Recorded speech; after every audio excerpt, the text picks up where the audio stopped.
जय माता दी।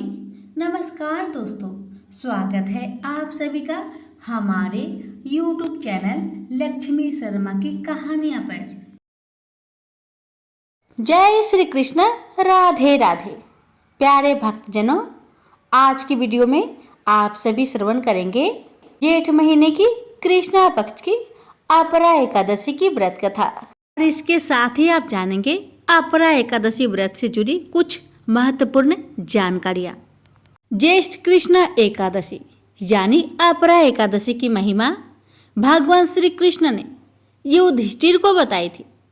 भगवान श्री कृष्ण ने धर्मराज युधिष्ठिर से कहा था कि हे राजन, यह एकादशी दो नामों से जानी जाती है, एक अपरा और दूसरी आचला। यह एकादशी अपार धन देने वाली है और जो मनुष्य इस एकादशी का व्रत रखते हैं वे संसार में प्रसिद्ध हो जाते हैं। भगवान श्री कृष्ण के कहे अनुसार अपरा एकादशी के दिन भगवान त्रिविक्रम की पूजा की जाती है। इस व्रत के प्रभाव से ब्रह्म हत्या, भूत योनि, दूसरे की निंदा के पाप दूर हो जाते हैं। इस व्रत के प्रभाव से पर स्त्री गमन, झूठी गवाही, झूठ बोलना, झूठे शास्त्र पढ़ना, झूठा ज्योतिषी बनाना, झूठा वैद्य बनाना जैसे पाप कट जाते हैं। मुरलीधर भगवान कृष्ण के अनुसार जो क्षत्रिय युद्ध से भाग जाते हैं वे नरकगामी होते हैं, लेकिन अपरा एकादशी व्रत के प्रभाव से ये भी स्वर्ग की प्राप्ति कर सकते हैं। जो मनुष्य गुरु की निंदा करता है वे नरक के भागी बनते हैं, लेकिन अपरा एकादशी इन्हें भी इनके पापों से मुक्ति करती है। प्यारे भक्तजनों, आपको मैं बता दूं कि इस साल अपरा एकादशी की तारीख को लेकर लोगों में बहुत कन्फ्यूजन बना हुआ है। ऐसे में आइए जानते हैं कि इस साल अपरा एकादशी 2024 में कब है। इस साल यानी ज्येष्ठ मास के कृष्णा पक्ष की एकादशी तिथि 2 जून 2024 रविवार को सुबह 5:04 से शुरू होगी और अगले दिन 3 जून 2024 सोमवार को प्रातः 2:41 पर यह एकादशी की तिथि समाप्त होगी। इस साल अपरा एकादशी 2 जून और 3 जून दोनों दिन पड़ रही है। जब पांचांग में एकादशी लगातार 2 दिन तिथि पड़ रही हो तो पहले दिन को प्राथमिकता दी जाती है। इसलिए गृहस्थ जीवन वाले लोग को पहले दिन एकादशी व्रत करना चाहिए। इस प्रकार 2 जून को अपरा एकादशी का व्रत रखा जाएगा। दूसरे दिन वाली एकादशी तिथि को दोजी एकादशी कहते हैं। सन्यासियों और मोक्ष प्राप्ति रखने वाले श्रद्धालुओं को दूजी एकादशी के दिन व्रत करना चाहिए। इस प्रकार 3 जून 2024 को वैष्णव संप्रदाय के लोग अपरा एकादशी का व्रत करेंगे। अपरा एकादशी 2024 शुभ मुहूर्त। पूजा मुहूर्त 2 जून सुबह 7:07 से लेकर दोपहर 12:19 तक। अपरा एकादशी व्रत का पारण 3 जून को सुबह 8:05 से लेकर सुबह 8:10 के बीच किया जाएगा। वहीं वैष्णव एकादशी का व्रत का पारण का समय 4 जून सुबह 5:23 से सुबह 8:10 के बीच में किया जाएगा। अब आइए जानते हैं प्यारे भक्तगणों अपरा एकादशी व्रत की पूजन विधि के बारे में और फिर श्रवण करेंगे अपरा एकादशी व्रत से जुड़ी 5 पुण्य फल देने वाली कथा। अपरा एकादशी तिथि के दिन सुबह स्नान करें और भगवान विष्णु का ध्यान कर व्रत का संकल्प ले। भगवान विष्णु और भगवान श्री कृष्ण की मूर्ति, प्रतिमा या फोटो एक चौकी पर स्थापित करें। अपरा एकादशी पूजा के समय श्री कृष्ण के भजन, विष्णु सहस्त्र नाम का पाठ करें। इसके बाद भगवान विष्णु को पीले फूल और अर्पित करें। अपरा एकादशी तिथि को प्रसाद, तुलसी जल, नारियल, पंचामृत और दीप धूप आदि अर्पित करें। भगवान विष्णु को तेल अर्पित करने के साथ ही पूजा के बाद तेल का दान करें। एकादशी की शाम में तुलसी की पौधे के सामने दीपक जलाएं। आइए प्यारे भक्तगणों, अब हम श्रवण करेंगे कथा। श्री हरि लक्ष्मी नारायण के चरण कमलों को ध्यान करते हुए कथा को पूरा श्रद्धा से, प्रसन्नचित मन से पूरा अवश्य सुनेगा और कमेंट बॉक्स में श्री कृष्ण भगवान की जय, लक्ष्मी नारायण की जय अवश्य लिखेगा और इस वीडियो को ज़्यादा से ज़्यादा शेयर कीजिएगा। अब आइए श्रवण करते हैं कथा। प्राचीन काल में महिध्वज नामक एक धर्मात्मा राजा था। उसका छोटा भाई वज्रध्वज बड़ा ही क्रूर, अधर्मी तथा अन्यायी था। वह अपने बड़े भाई से द्वेष रखता था। उस पापी ने एक दिन रात्रि में अपने बड़े भाई की हत्या करके उसकी देह को एक जंगली पीपल के नीचे गाड़ दिया। इस अकाल मृत्यु से राजा प्रेत आत्मा के रूप में उसी पीपल पर रहने लगा और अनेक उत्पात करने लगा। एक दिन अचानक धौम्य नामक ऋषि उधर से गुजरे। उन्होंने प्रेत को देखा और तपोबल से उसके अतीत को जान लिया। अपने तपोबल से प्रेत उत्पात का कारण समझा। ऋषि ने प्रसन्न होकर उस प्रेत को पीपल के पेड़ से उतारा तथा परलोक विद्या का उपदेश दिया। दयालु ऋषि ने राजा की प्रेत योनि से मुक्ति के लिए स्वयं ही अपरा अचला एकादशी का व्रत किया और उसे अगति से छुड़ाने को उसका पुण्य प्रेत को अर्पित कर दिया। इस पुण्य के प्रभाव से राजा की प्रेत योनि से मुक्ति हो गई। वह ऋषि को धन्यवाद देता हुआ दिव्य देह धारण कर पुष्पक विमान में बैठकर स्वर्ग को चला गया। हे राजन, यह अपरा एकादशी की कथा मैंने लोकहित के लिए कही है। इसे पढ़ने अथवा सुनने से मनुष्य सब पापों से छूट जाता है। प्रेम से बोलिए विष्णु भगवान की जय। एक संत बरसाना में रहते थे और हर रोज सुबह उठकर यमुना जी में स्नान करके राधा जी के दर्शन करने जाया करते थे।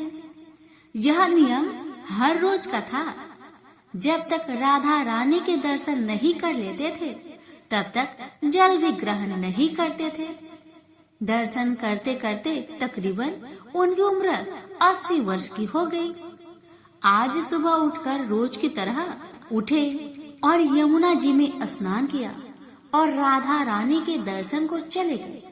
मंदिर के पट खुले और राधा रानी के दर्शन करने लगे। दर्शन करते करते संत के मन में भाव आया कि मुझे राधा रानी के दर्शन करते करते आज 80 वर्ष हो गए, लेकिन मैंने आज तक राधा रानी को कोई भी वस्त्र नहीं चढ़ाया। लोग राधा रानी के लिए कोई नारियल लाता है, कोई चुनरिया लाता है, कोई चूड़ी लाता है, कोई बिंदी लाता है, कोई साड़ी लाता है, कोई लहंगा चुनरिया लाता है, लेकिन मैंने तो आज तक कुछ भी नहीं चढ़ाया। यह विचार संत जी के मन में आया कि जब सभी मेरी राधा रानी के लिए कुछ न कुछ लाते ही हैं, तो मैं भी अपनी राधा रानी के लिए कुछ ना कुछ लेकर जरूर आऊंगा। लेकिन क्या लाऊं जिससे मेरी राधा रानी खुश हो जाए? तो संत जी यह सोचकर अपने कुटिया में आ गए। सारी रात सोचते सोचते सुबह हो गई। उठकर स्नान किया और आज अपनी कुटिया में ही राधा रानी के दर्शन पूजन किए।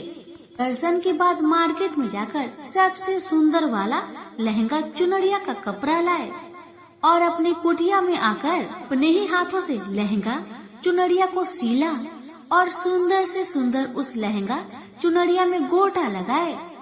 जब पूरी तरह से लहंगा चुनरिया को तैयार कर लिया तो मन में सोचा कि इस लहंगा चुनरिया को अपनी राधा रानी को पहनाऊंगा। तो बहुत सुंदर लगेगी मेरी राधा रानी। यह सोच करके आज संत जी उस लहंगा चुनरिया को लेकर राधा रानी के मंदिर को चले। मंदिर की सीढ़ियां चढ़ने लगे और अपने मन में सोच रहे हैं, आज मेरे हाथों के बनाए हुई लहंगा चुनरिया राधा रानी को पहनाऊंगा तो मेरी लाडली खूब सुंदर लगेगी। यह सोचकर जा रहे हैं। इतने में एक बरसाना की लड़की लाली आई और बाबा से कहती है, बाबा आज बहुत खुश हो, क्या बात है बाबा बताओ ना। तो बाबा ने कहा, लाली आज मैं बहुत खुश हूँ। आज मैं अपने हाथों से राधा रानी के लिए लहंगा चुनरिया बनाया हूँ। इस लहंगा चुनरिया को राधा रानी जी को पहनाऊंगा और मेरी राधा रानी बहुत सुंदर दिखेगी। उस लाली ने कहा, बाबा मुझे भी दिखाओ ना अपने लहंगा चुनरिया कैसी बनाई है बाबा।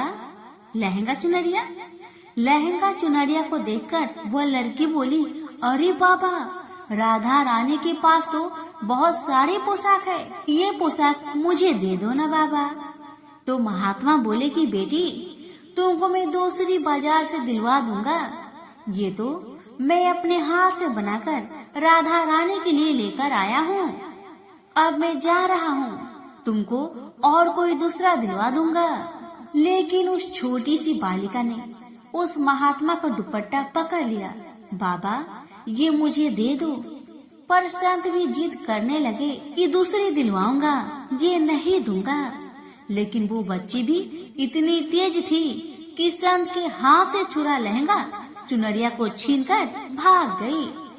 अब तो बाबा को बहुत ही दुख लगा कि मैंने आज तक राधा रानी को कुछ नहीं चढ़ाया, लेकिन जब लेकर आया तो लाली लेकर भाग गई। मेरा तो जीवन ही खराब है, अब क्या करूँगा।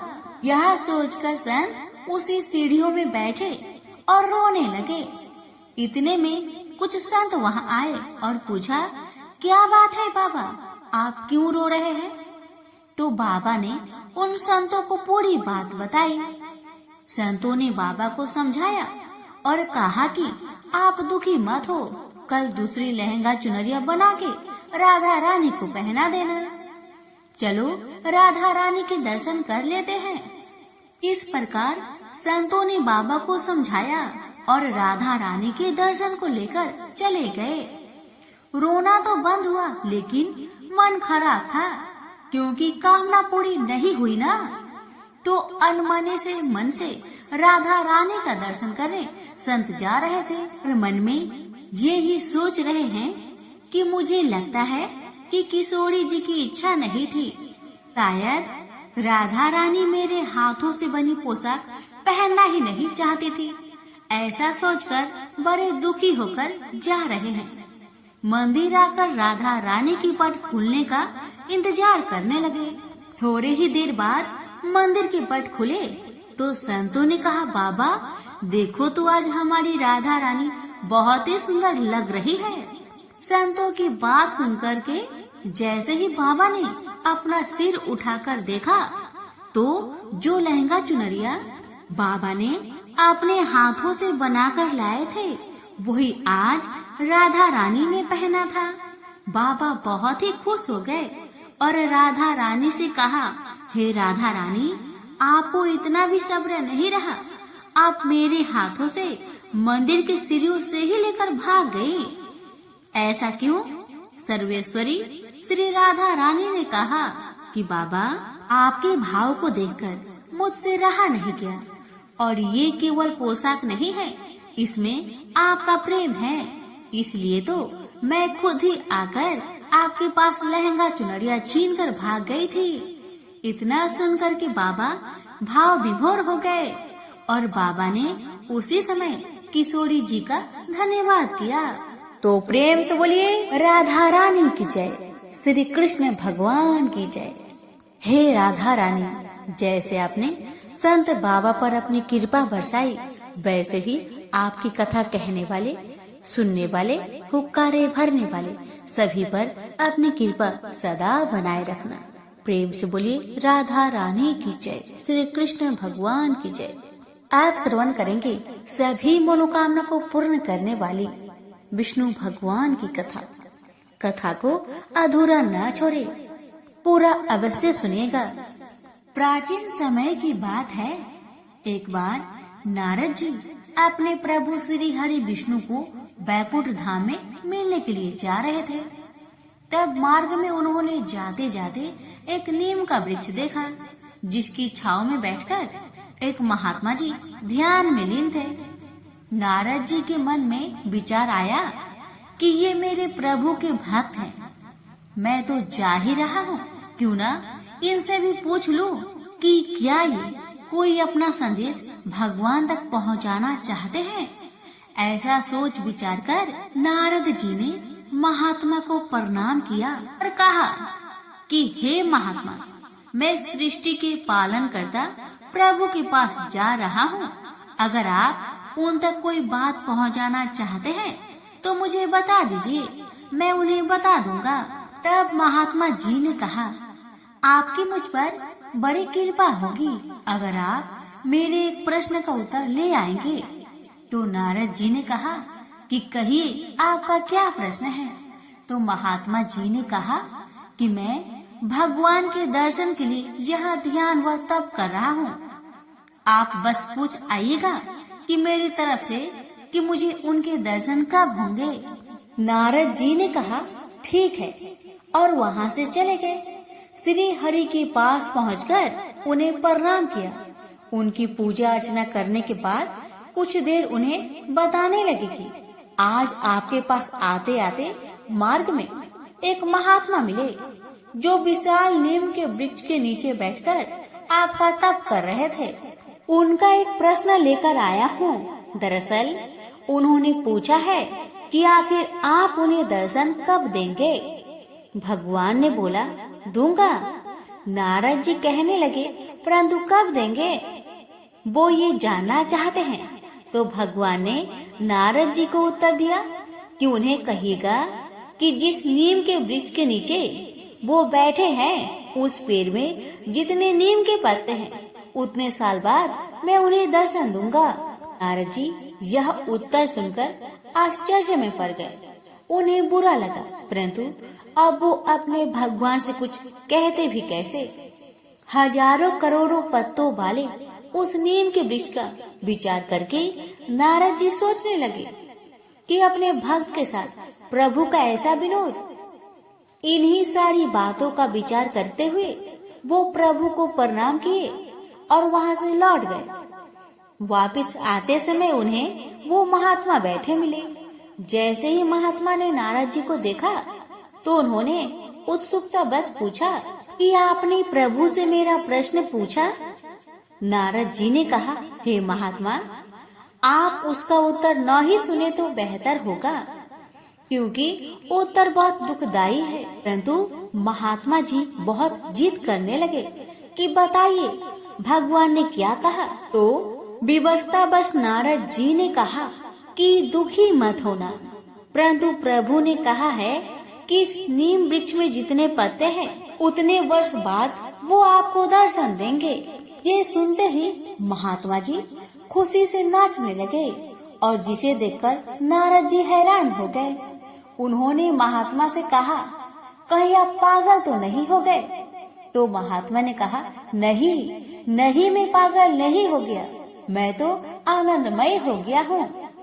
उनकी बात सुनकर नारद जी ने कहा, ये रोने का विषय है ना कि नाचने का। तब महात्मा बोले, नारद जी, ये नाचने का विषय है, क्योंकि अब तो मुझे ये भी पता नहीं था प्रभु मुझे मिलेंगे या नहीं, लेकिन अब ये तो तय हो गया है कि वो मुझे मिलेंगे। प्रेम से बोलिए लक्ष्मी नारायण की जय। लक्ष्मी नारायण अपनी सभी भक्तों पर अपनी कृपा सदा बनाए रखना। अति प्राचीन काल की बात है। द्रविड़ देश में एक पांड्यवंशी राजा राज्य करते थे। उनका नाम था इंद्रधुम्न। वे भगवान की आराधना में ही अपना अधिक समय व्यतीत करते थे। यद्यपि उनके राज्य में सर्वत्र सुख शांति थी, प्रजा प्रत्येक रीति से संतुष्ट थी, तथापि राजा इंद्रधुम्न अपना समय राज्य कार्य में कम ही दे पाते थे। वे कहते थे कि भगवान विष्णु ही मेरे राज्य की व्यवस्था करते हैं, अतः वे अपने इष्ट परम प्रभु की उपासना में ही ददचित रहते थे। राजा इंद्रधुम्न के मन में आराध्य आराधना की लालसा उत्तरोत्तर बढ़ती ही गई। इस कारण वे राज्य का त्याग कर मलय पर्वत पर रहने लगे। उनका भेष तपस्वियों जैसा था।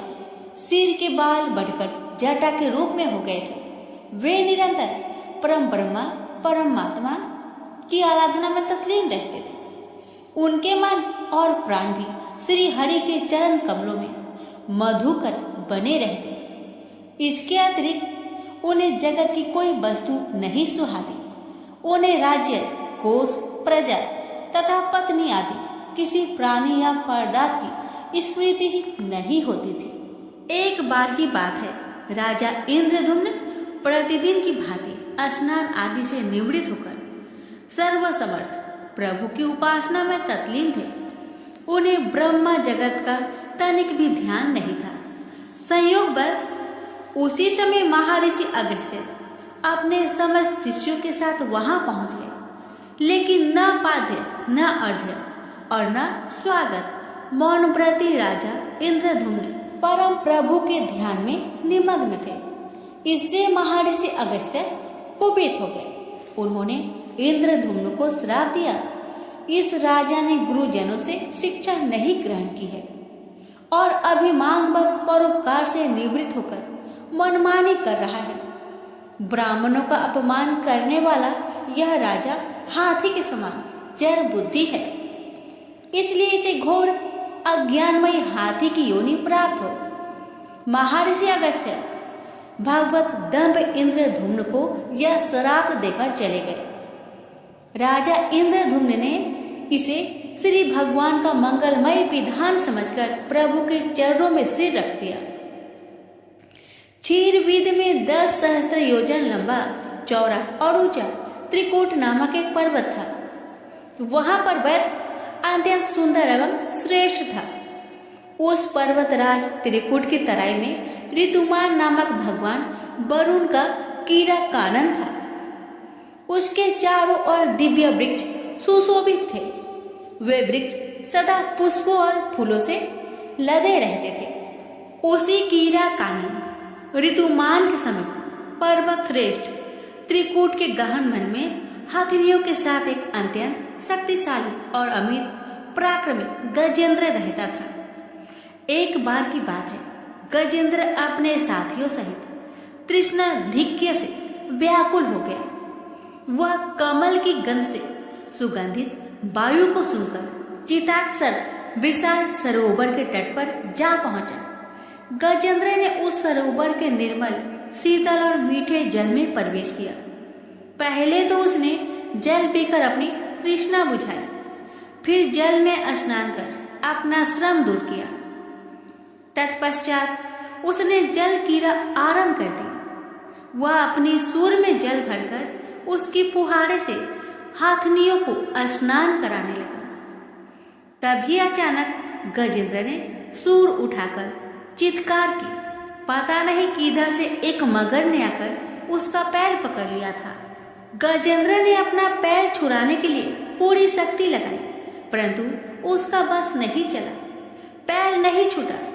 अपने स्वामी गजेंद्र को ग्रहग्रस्त देखकर हथिनियां, कला और अन्य गज अत्यंत व्याकुल हो गए। वे सूर उठाकर चिघाड़ने और गजेंद्र को बचाने के लिए सरोवर के भीतर बाहर दौड़ने लगे। उन्होंने पूरी चेष्टा की, लेकिन सफल नहीं हुए। वस्तुतः महर्षि अगस्त्य के श्राप से राजा इंद्रधुम्न ही गजेंद्र हो गए थे और गंधर्व श्रेष्ठ हुहु महर्षि देवल के श्राप से ग्राह हो गए थे। वे भी अत्यंत पराक्रमी थे। संघर्ष चलता रहा। गजेंद्र स्वयं को बाहर खींचता और ग्राह गजेंद्र को भीतर खींच ले जाता। सरोवर का निर्मल जल कंदला हो गया था। कमल दल छत बिछत हो गए। जल जंतु व्याकुल हो उठे।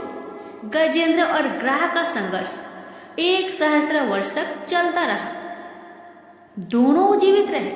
यह दृश्य देखकर देवगण चकित हो गए। अंततः गजेंद्र का शरीर शिथिल हो गया। उसके शरीर में शक्ति और मन में उत्साह नहीं रहा, परंतु जलचर होने के कारण ग्राहक की शक्ति में कोई कमी नहीं आई। उसकी शक्ति बढ़ गई। वह नवीन उत्साह से अधिक शक्ति लगाकर गजेंद्र को खींचने लगा। असमर्थ गजेंद्र के प्राण संकट में पड़ गए। उसकी शक्ति और पराक्रम का अहंकार चूर चूर हो गया। वह पूर्णतया निराश हो गया, किंतु पूर्व जन्म के निरंतर भागवत आराधना के फलस्वरूप उसे भागवत स्मृति हो आई। उसने निश्चय किया कि मैं कराल काल के भय से चराचर प्राणियों के शरण सर्वसमर्थ प्रभु की शरण ग्रहण करता हूँ। इस निश्चय के साथ गजेंद्र मन को एकाग्र कर पूर्व जन्म में सीखे श्रेष्ठ स्रोत द्वारा परम प्रभु की स्तुति करने लगा। गजेंद्र की स्तुति सुनकर सर्वात्मा सर्वदेव रूप भगवान विष्णु प्रकट हो गए। गजेंद्र को पीड़ित देखकर भगवान विष्णु गरुड़ पर आरूढ़ होकर अत्यंत शीघ्रता से उक्त सरोवर के तट पर पहुंचे। जब जीवन से निराशा तथा पीड़ा से छटपटाते गजेंद्र ने हाथ में चक्र लिए गरुड़ारूढ़ भगवान विष्णु को तीव्रता से अपनी ओर आते देखा।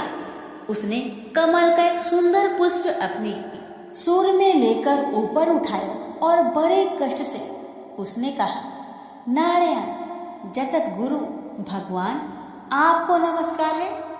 गजेंद्र को अत्यंत पीड़ित देखकर भगवान विष्णु गरुड़ की पीठ से कूद पड़े और गजेंद्र के साथ ग्राह को भी सरोवर से बाहर खींच लाए और तुरंत अपने तीक्ष्ण चक्र से ग्राह का मुख फाड़कर गजेंद्र को मुक्त कर दिया। ब्रह्मा आदि देवगण श्री हरि की प्रशंसा करते हुए उनके ऊपर स्वर्ग सुमनों की वृष्टि करने लगे। सिद्ध और ऋषि महर्षि परम ब्रह्मा भगवान विष्णु का गुणगान करने लगे। ग्रह दिव्य शरीरधारी हो गया।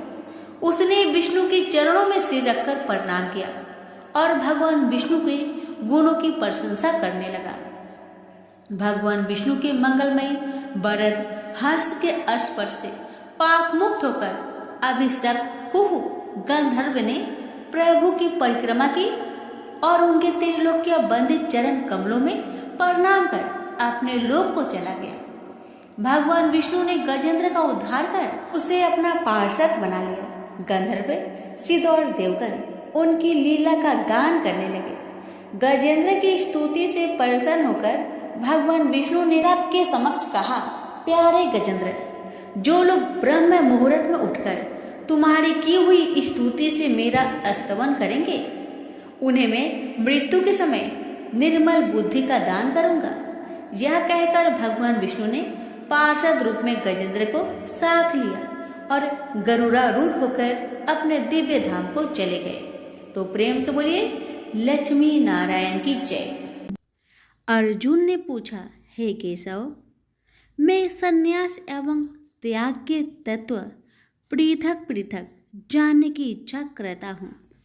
श्री कृष्ण बोले, हे पार्थ, कामना वाले कर्मों के त्याग को ज्ञानी लोग संन्यास मानते हैं और अज्ञानी पुरुष फल के त्याग को त्याग कहते हैं। कोई पंडित कर्म को दोष युक्त जानकर त्यागना ठीक कहते हैं। कोई यज्ञ, दान, तप आदि कर्मों को छोड़ने योग्य बताते हैं। हे भारत, त्याग के विषय में मेरा ऐसा मत है कि त्याग 3 प्रकार के हैं। यज्ञ, दान, तप आदि कर्मों को नहीं त्यागना चाहिए। ये सब कर्म आसक्त और फल को त्याग कर करने चाहिए। मेरे निश्चय मत यही है जो सर्वोत्तम है। अपने नियमित कर्मों का त्यागना उचित नहीं है। यह मोह बस ऐसा किया जाए तो वह तामस त्याग है। कर्म दुखप्रद है, यह विचार कर एवं शरीर के कलेश के भय से जो त्याग करता है उसे त्याग का फल नहीं मिलता। यह राजस त्याग कहलाता है। हे अर्जुन, अपना नियमित कर्म अवश्य करने योग्य है। फल तथा आसक्त को त्याग कर जो कर्म किया जाता है वह सात्विक कर्म है। जो दुखदायक कर्म से देश नहीं करता तथा सुखदायक कर्म से प्रीति नहीं करता वह त्यागी, सत्यशील, बुद्धिमान तथा मुक्ति के योग्य है। देहधारी संपूर्ण कर्मों का त्याग नहीं कर सकता। कर्म का फल त्याग कर कर्म करने वाला त्यागी है। कर्मफल 3 प्रकार के हैं, अनिष्ट, इष्ट एवं मित्र। जो त्याग नहीं करते उनको ये मरने के बाद मिलते हैं और त्यागियों को नहीं मिलते। हे महाबाहो, संपूर्ण कर्मों की सिद्धि के लिए 5 प्रकार सांख्य शास्त्र में कहे हैं, उनको सुनो। शरीर कर्ता, साधन, पृथक पृथक चेष्टाएं और देव शरीर, वाणी एवं मन से जो भला बुरा कार्य किया जाता है उसके ये 5 कारण हैं। वह दुर्मति कुछ नहीं जानता जिसको यह अहंकार नहीं है कि मैं करता हूँ, और जिसकी बुद्धि कर्मों में लिप्त नहीं है। वह मनुष्य प्राणियों को मारकर भी उनको नहीं मारता और उनमें नहीं बंधता। ज्ञान, गृह और ज्ञाता ये 3 ही कर्मों के प्रेरक है। कारण, कर्म और कर्ता ये 3 कर्म के साधन हैं। सांख्य शास्त्र में ज्ञान, कर्म और कर्ता ये सत्वाधिक गुण के भेद 3 प्रकार के हैं, इनको भी सुनो। जब भिन्न भिन्न प्राणियों में एक अविनाशी अविभक्त सत्ता जो दिखता है वह ज्ञान सात्विक कहलाता है। जिस ज्ञान से प्राणियों में नाना प्रकार की सत्ता दिखाई देती है उसको राजस ज्ञान जानो। ऐसा ज्ञान जिसके बिना कारण और सर्वार्थ के जाने एक ही कार्य में लगा रहे वह अल्प और तामस है। फल की इच्छा ना करके जो नित्य कर्म संग देश को त्याग कर किया जाता है, जो फल की इच्छा एवं अहंकार से बड़े यत्न से किया जाता है वह राजस कर्म है। जो कर्म परिमाण धन का खर्च, दूसरे की पीड़ा और अपना पुरुषार्थ न जानकर मोहबस किया जाता है वह तामस कर्म कहलाता है।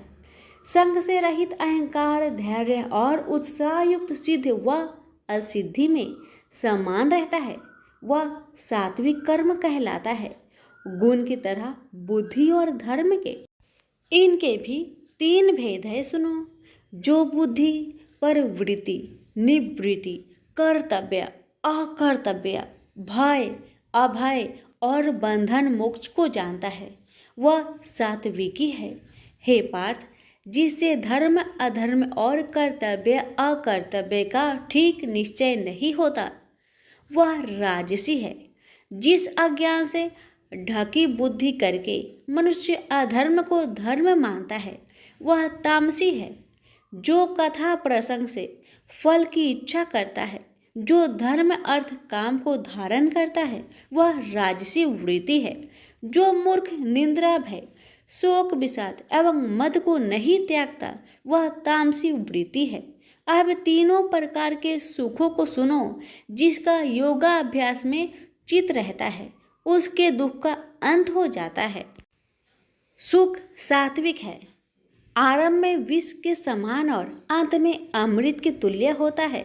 सुख आरंभ में अमृत तुल्य, अंत में विष के तुल्य विषयों और इंद्रियों के संयोग से होता है, उसे राजसी सुख कहते हैं। जो सुख आदि और अंत दोनों में मनुष्य को मोह में फंसाता है और जो आलस्य तथा प्रमोद से उत्पन्न होता है वह तामस सुख है। सम, दम, तप, पवित्रता, क्षमा, नम्रता, ज्ञान, अनुभव और परलोक में श्रद्धा ये ब्राह्मणों के स्वाभाविक सिद्ध कर्म है। बहादुरी, तेजस्विता, धैर्य, चतुराई, युद्ध, स्थिरता, उदारता और प्रभुता ये क्षत्रिय के स्वाभाविक कर्म हैं। खेती, गोरक्षा स्वाभाविक कर्म है। जो लोग अपने अपने गुणों और प्रवृत्तियों के अनुसार कर्म करते हैं उनको सिद्धि प्राप्त होती है, और जिसने सब जगत का विस्तार किया है उस ईश्वर को अपने कार्य के द्वारा आराधना करके मनुष्य सिद्धि को पाता है। दूसरे उत्तम कर्म से अपना नीच कर्म ही श्रेष्ठ है। सर्वत्र आसक्त को छोड़ने वाला आत्मा जीतने वाला इच्छा रहित मनुष्य संन्यास के द्वारा सर्व कर्म निवृत्ति रूप परम सिद्धि को पाता है। वह फिर कैसे ब्रह्म को प्राप्त होता है? सो मुझसे सुनो, यही इस ज्ञान की परानिष्ठा है। शुद्ध बुद्धि से युक्त होकर धृति द्वारा इस मन को बस में लगाकर शब्द आदि विषयों को छोड़कर राग देश से रहित होकर एकांत में रहने वाला मीताहारी वाणी और मन को जीतने वाला नित्य ध्यान युक्त और वैराग्य अहंकार बल घमंड काम क्रोध तथा परिग्रह छोड़कर ममताहीन और शांत मनुष्य ब्रह्म भाव के योग होता है। व्रत को प्राप्त हुआ पुरुष दत्तचित होकर सुख व अभिलाषा को नहीं करता है। जीवन मात्र में समदर्शी होकर मुझ में परम भक्ति पाता है। इस प्रकार ज्ञानी सदैव मुझ में निवास करने वाले सब कर्मों को भोग करता हुआ मेरे अनुग्रह से अविनाशी सनातन मोक्षप्रद को प्राप्त होता है। तत्पश्चात तत्व से मुझे जानकर फिर मन मुझ में ही प्रवेश करता है। सावधानी से अपना मन मुझ में स्थिर कर और सब कर्मों को मुझ में अर्पण कर बुद्धि योग के आश्रय से निरंतर अपने चित्त को मुझ में लगाओ। मेरे में चित्त लगाकर मेरी कृपा से दुर्गम कष्टों से तर जाओगे। यदि अहंकार से मेरी बात सुनोगे तो नष्ट हो जाओगे। यदि अहंकार का आश्रय लेकर युद्ध नहीं करूँगा ऐसा मानते हो तो यह तुम्हारा निश्चय झूठा है, क्योंकि स्वभाव तुम्हें युद्ध करवाएगा। हे कौतन्य, जिस कर्म को तू अब मोह से करना चाहता है उसे अपने स्वाभाविक कर्म से बंधा हुआ बेबस होकर करेगा। हे अर्जुन, जीवों के हृदय में स्थिर ईश्वर उनको माया से भ्रमा रहा है, मानो सब यंत्र पर चढ़े हैं। हे भारत, सब भावों में उसी की कृपा से परम शांति एवं मुक्ति को पाओगे। यह गूढ़ ज्ञान मैंने तुमसे कहा है, इसे भली भांति विचार कर जैसा चाहते हो वैसा ही करो। अब तू सबसे गूढ़ वचन भी सुन, क्योंकि तू मेरा परम मित्र है, इसलिए मैं तेरे हित ही कहूँगा। मेरे में मन लगाओ, मेरे ही भक्त हो, मेरे ही यज्ञ करो और मेरा ही नाम जपो। सब धर्मों को छोड़कर मेरी शरण में आओ, मैं तुम्हें सब पापों से छुड़ा दूंगा। यह मेरा रहस्य ऐसे पुरुष जो तप ना करता हो, मेरा भक्त ना हो, कभी भी नहीं कहना चाहिए। जो इस परम गुप्त ज्ञान को मेरे भक्तों में प्रकट करेगा वही मेरी परम भक्ति को पाकर अंत में निश्चय ही मुझ में लीन हो जाएगा। इस धर्म संवाद को जो कोई पढ़ेगा उसे मैं समझूंगा कि उसने ज्ञान यज्ञ से मेरी पूजा की है। जो श्रद्धावान पुरुष दोष ढूंढे बिना इसको सुनेगा वह भी मुक्त होकर पुण्य आत्माओं को मिलने वाले शुभ लोक को प्राप्त होगा। हे पार्थ, तुमने एकाग्रचित्त से मेरे कहे हुए उपदेश को सुना या नहीं? हे धनंजय, तुम्हारा अज्ञान से उत्पन्न हुआ मोह नष्ट हुआ या नहीं? अर्जुन ने कहा, हे भगवान, आपकी कृपा से मेरा मोह नष्ट हो गया और स्मृति जागृत हुई है। अब मैं निसंदेह आपकी आज्ञा पर स्थिर हूँ और जैसा आपने कहा है मैं वैसा ही करूँगा। संजय बोले, हे धृतराष्ट्र, मैंने महात्मा वासुदेव और अर्जुन का यह प्रेरणा देने वाला अद्भुत संवाद सुनाया व्यास जी की कृपा से। साक्षात ये स्वर श्री कृष्ण जी के मुख से इस परम गुहा संवाद को मैंने सुना। हे राजन, श्री कृष्ण और अर्जुन के इस अद्भुत पुण्य कारक संवाद को स्मरण करके मन बार बार प्रसन्न होता है। श्री कृष्ण भगवान के उस अद्भुत रूप को स्मरण करके मुझे बड़ा ही विस्मय होता है।